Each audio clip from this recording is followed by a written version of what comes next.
Here we go. Charlie Creme, ESPN.com, women's basketball. How do the seeding set up? We've had Charlie on before. He's great at what he does. He joins us on Sic'Em 365 Radio. Charlie, South Carolina remained number one despite the loss to Kentucky, who got hot during the tournament. Baylor has dug themselves back in this thing. Is there a way they can get to be a number one seed? Yes, I believe there is. I believe a fairly likely scenario is that they win the Big 12 tournament, they will be a number one seed. And it's really because Louisville left the door open, losing to North Carolina toward the end of the regular season, and then that stunning loss to Miami in the quarterfinals of the ACC tournament. Otherwise, Louisville has an advantage over Baylor in some of the important metrics that the committee looks at, but Baylor is inch closer in those numbers. And like I said, Louisville, 2 losses late down the stretch sort of opened the door. So I think Baylor has a regular season Big 12 title on its resume and a tournament title on its resume. And the way they've played basically this last month and a half, I think the Bears end up that 4th number one seed. How much of an advantage is it that they get to do all this with everybody having mostly played already? Oh, I think it's a huge advantage. You kind of know what the scoreboard already reads before you take the court. I think they know the scenario. If they were playing at the same time as the ACC tournament, for instance, I'm assuming Baylor probably would have advanced past the quarterfinals and would have already seen Louisville losing, which helps. But now they have time to sort of sit back, watch that happen, practice. Maybe now practice with more of a purpose. If the coaching staff is hearing me talk, or they hear people around the whole bracketing thing talk, and not kind of know what I'm saying now, I would imagine that's pretty decent motivation for your players. You can go in that locker room if you're Nikki Cullen and say, "Hey, look, you guys want to be a number one seed? You want that recognition? Well, they're saying that that's what we can do. We just got to go out and take care of our own business." And they have everybody else in the rear view mirror, and so the measurement is real easy. So, Charlie, obviously there was a big change in the offseason with Kim Mulkey going to Baton Rouge and then Nikki Collin coming in. They got off to a little bit of a rocky start for Baylor women's basketball standards, which is like losing a game. But, COVID issues and whatnot. How have you seen them sort of grow and evolve, especially here over the last few weeks? Well, I think that's exactly what it is, growth and evolution. I think we all thought there would be a little bit of an adjustment period. I think it was pretty well documented from Nikki and her staff that coming in that they were going to play a different way. It was going to be a little bit more perimeter oriented. They were going to shoot more threes. They still were going to play with extra pace. Not that Baylor ever played slow before, but I think more consciously thinking, okay, we're gonna push the pace a little bit more. How do you incorporate a Nalissa Smith into this new system? How does she get used to it? How do these 2 brand new guards that are coming from other programs assimilate into a new program for them, but it's also a new program for their teammates, but they're both coming from different scenarios. So all of that takes some time. And I think I think we all kind of thought in that time they would get better as the season rolled on. And I think it's almost lined up with the way I envisioned the season to go for them, that maybe they struggled even a little bit more than I thought. I would not have predicted 2 losses to Oklahoma, for instance. But it all seems to kind of be coming together, and Nalissa Smith is really making a push to be that, really be in that conversation for National Player of the Year. I have a hard time a little bit with, it's been pretty much Aaliyah Boston, Caitlin Clark, and Smith sort of been forgotten because Baylor hasn't been right there at the top most of the season. As I said, they're inching their way back there. But quite honestly, she was my preseason choice for National Player of the Year. And I really hope that from a national perspective, the conversation starts to swirl around 3 players and not just 2. You have Baylor and LSU both on the 2 line right now. If Baylor gets to the 1 line, do you think that the NCAA would put Baylor and LSU in the same regional for the drama? No. And I say that because, first of all, doing a bracket, incorporating drama is yet another thing to worry about, is next to impossible because there's so many rules and procedures that you have to follow to make sure the bracket is balanced and teams aren't repeating matchups and playing teams in their own conference. And the way it would line up, if Baylor was a number one seed, they're going to be the fourth number one. LSU, in my estimation, is probably going to drop after Connecticut gets done with business tonight to the 7th or 8th spot overall on the two-line list. So they're basically the second to last or last two. And those two things don't line up for balancing the bracket. The committee is really committed, especially the last few years, of at least getting the one and the two lines true S-curve. And there's no way to line those numbers up if LSU falls to where I think they're going to be, which is, like I said, 7 or 8 overall, with Baylor 5 or 4 overall. Charlie, 2 or 3 weeks ago, did you give Baylor any chance in hell of being a number one seed? No, I really didn't, because, like I said before, this really all hinges on what Louisville hasn't done. Mm-hmm. I wasn't telling everybody that, hey, these four number one seeds are locks, but I was saying that they're pretty close, with the anticipation that that Louisville certainly wouldn't lose to North Carolina, and most definitely would advance past their first ACC tournament game. You know, I fully expected when I was saying this that Louisville would probably make the final of the ACC tournament, play win or lose against NC State, and that would be enough to keep them at number one. But obviously Baylor has had to do what it's done, which is just win and win and win, and frankly win pretty convincingly across the board since losing that second game to Oklahoma. But it's really more of, this is a case of what Louisville didn't do than what Baylor did do to set up this scenario where Baylor could be that number one. And so I did. So I guess the simple answer is no, I did not foresee this happening. You know, it's not rocket science, but women's basketball's depth for a long, long time, as you know, Charlie, there was like 3 to 4, maybe 5 teams. And I'm not trying to be flippant because I've covered it for 40 years, women's basketball. But is it deeper now?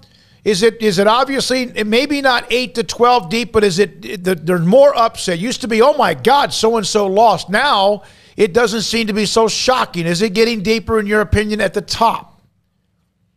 It is. It's stretched out a little bit. I think if you're really putting the pressure on me to say national champion, I think it's probably coming from one of 5 teams, Baylor being included in that list. I don't think it's going much deeper than that, the teams that really could win it. Mm-hmm. But make the Final Four, I think you've probably got, maybe in the right scenario, you might have 8 or 10 teams that could make the Final Four. And, I just think those 5 teams are the only ones good enough to get there and then finish the deal by winning 2 more. But yeah, that was it. I think the Final Four, even if you only go back about 5, 6, 7 years, the Final Four itself was pretty easy to predict. With that one exception is we had that year where UConn was the clear best team in the country and they won the national championship with ease. But that Final Four included Syracuse and Washington. And that was sort of, I think, maybe our first example of this thing's getting a little bit more, has a little bit more depth to it now. And it's increasingly gotten more so, I think, over the years, with not necessarily with crazy surprise teams like that making a Final Four, but with the idea that it's not a 1 or 2 team race every single year for the national championship. Now it's a 5-team race instead. I think when Louisville upset Brittany Griner, speaking of which, over the weekend, but that year in 2013, and then Mississippi State made a run like a year or 2 after that. It used to be Stanford, Notre Dame, UConn, and Baylor, and you could throw maybe 1 or 2 other in. But you're right; it's better for the league. It's better for the sport to have. Absolutely, yeah. All right. Anything else, Paul? Craig?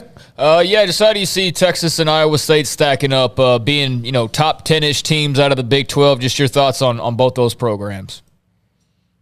Great years for both. Better years for both than I anticipated. I thought they'd be good, but for instance, in the preseason, I was unsure about Texas. I think Vic Schaefer is one of the best coaches in the country. He's great, but I was really suspicious of how much talent they actually had. They were going to be relying on a lot of youth. They were still very really heavily defensive oriented. Where were they going to get points? And this is kind of the team they are. Where are they going to get points? I think is a question every game. But they're so good defensively, and they're so structured in what they do that they've been a lot better than I thought. I think I had them as maybe a preseason 8 seed, and here they are knocking on the door of a 2. Iowa State, same thing. Thought they'd be in the top 15 to 20 teams in the country, and now we're looking at them in the top 10. I do think that how each of them fares in the Big 12 tournament will determine what team's going to be on the 2 line and what's going to be in the 3 line. Because I think when all is said and done, because they still have this tournament to play, that one of them is probably going to fall off and not be on the 2 line. Right now, I have Texas just on the 3 line, but they could move up to the 2 line. But it's probably going to be at the expense of Iowa State. So I figure that only one of them will be a 2.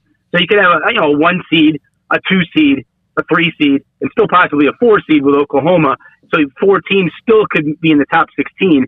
And broadening out a little bit further, I think this is a much better year for the Big 12 than most people thought too. Yeah, it's deeper this year, and not just the coaching change, but Texas has won 8 straight. They're hot. They're red hot after the losses back-to-back against Baylor, so they're on fire. It'll be interesting to see what happens in Kansas City. Charlie, as always, thank you very much for the knowledge. We appreciate you. You got it. Always good to be with you guys. You too. Charlie Creme, ESPN, breaks down the women's tournament, and women, Baylor, if they do run the table, which will not be easy, even though they smothered Iowa State and they beat Texas, twice in 3 days, they have a chance to seal the deal.